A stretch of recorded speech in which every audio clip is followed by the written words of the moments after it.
that you probably won't find it in any theology books. But see, one of the things I do is every morning I take one of the attributes of God. This is something I just have, this has been good for me, and I meditate on it. And so I've written some of these things I've given you. I've just written them down. This is one of the things I wrote. Again, you won't find this in any systematic theology books. You ready? Here it is.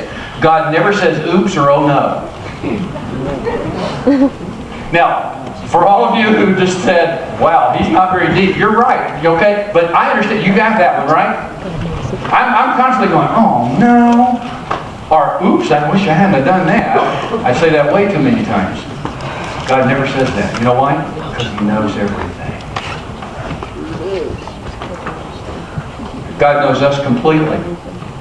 That's scary. God knows everything about us. He knows all about us from beginning to end.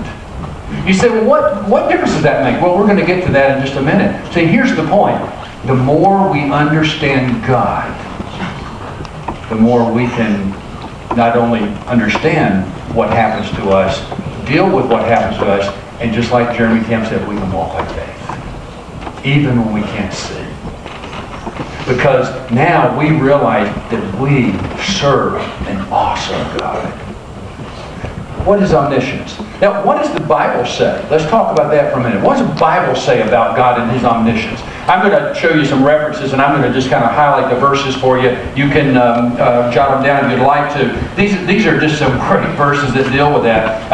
Isaiah chapter 40 and verses 13 and 14 says this: Who has directed the Spirit of the Lord?